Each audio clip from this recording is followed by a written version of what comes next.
হঠাৎই রায় বিয়ের পরদিনই বাপের বাড়ি ফিরে আসায় চরম আঘাত পেল রাইয়ের মা। হ্যাঁ বন্ধুরা, ভিডিওতে লাইক দিয়ে দেখতে থাকুন। দরজা খোলা মাত্রই যখন রায়কে সুটকেস হাতে নিয়ে রাইয়ের মা দেখতে পায়, তখন রায়কে জিজ্ঞেস করতে থাকে, কী ব্যাপার রাই, তুই অনির্বাণকে ছাড়া এখানে সুটকেস নিয়ে সাত সকালবেলা হাজির হয়ে গেলি? আজ তো তোর ফুলসজ্জার পরদিন, তাই না? তাও তো শ্বশুর বাড়িতে থাকার কথা, তোর শ্বশুর শাশুড়িকে মানিয়ে গুছিয়ে ওদেরকে ব্রেকফাস্ট দেওয়ার কথা, তুই সেটা না করে এখানে কেন চলে এলি? বল, তুই তো কথা বলছিস না কেন? এরকম করে মূর্তির মতন দাঁড়িয়েছিস কেন? বল, কথা বলছিস না কেন? ওদিকে রায়ের বৌমনি ছুটে এসে বলতে থাকে, কী ব্যাপার মা, এই সাত সকালবেলা কে এসেছে?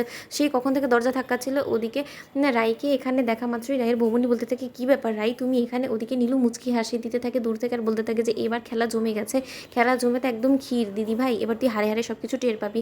ওদিকে স্রোত বলতে থাকে, কী ব্যাপার দিদি ভাই, তুই এরকম করে বিয়ের পর দিন এখানে চলে এলি, কিছু হয়েছে? আর অনির্বাণ দাদা ভাইকে তো দেখতে পাচ্ছি না। ওদিকে রায়ের বৌমনি বলতে থাকে, ঠিক আছে বরঞ্চ রাই তুমি ভেতর আসো, তারপর আমরা কথা বলছি। ওদিকে রায়ের দাদাভাই বলতে থাকে, কী ব্যাপার, এই তো তোদের সদ্য মাত্র বিয়ে হয়েছিল, এরই মধ্যে সুটকেস নিয়ে বাড়িতে চলে এলি? অষ্টমঙ্গলায় আসার কথা, অষ্টমঙ্গলার আগেই বাড়িতে চলে এলি, মতলবটা কি তোর? আমার তো মোটেও ঠিক বলে মনে হচ্ছে না। ওদিকে রায়ের মা বলতে থাকে যে ওফ, একটু বিক্রম, আমাকে একটু কথা বলতে দিবি?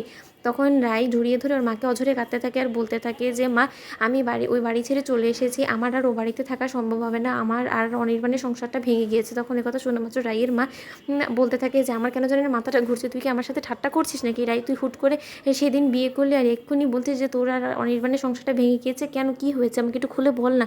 ওদিকে নীলু বলতে থাকে, বাবা দিদি ভাই, এই সেদিন ঘটা করে এত জাঁকজমক করে বিয়ে করলি আর এরই মধ্যে সংসার ভেঙে গেল? কী রে, তুই না আমাকে সেদিন এত বড় বড় দাঁড়িয়ে দাঁড়িয়ে জ্ঞান দিচ্ছিলিস যে আমি নাকি সংসারটাকে টিকিয়ে রাখতে পারিনি, শ্বশুর শাশুড়ি মন জোগাতে পারিনি, এখন তোর কী হলো? এই দুদিনের মাথায় একবারে তোর গোটা সংসারটাকে উজাড় হয়ে গেল, সেটা আবার কী হয়ে গেল দিদিভাই বল।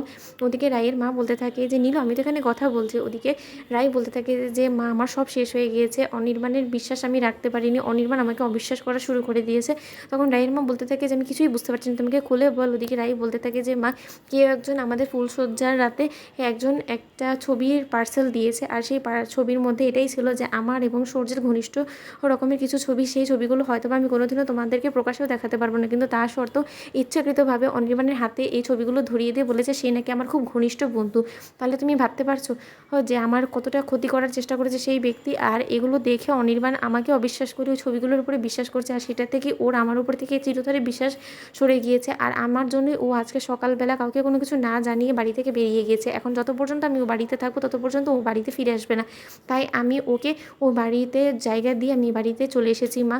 তখন কথা বলা মাত্র অনির্বাণের দাদাভাই বলতে থাকে হাততালি দিয়ে, ওয়ান্ডারফুল ওয়ান্ডারফুল, এটাই এখন দেখা বাকি ছিল, দুটো বিবাহিত বোন এখন এই বাড়িতেই থেকে যাবে, আর কি কি যে দুনিয়াতে আমাকে দেখতে হবে সেটাই আমি ভেবে পাচ্ছি না। ওদিকে রায়ের বৌমনি বলতে থাকে যে রাই, তুমি সব কিছু ভেবে বলছো তো, যা বলছো তো বউ।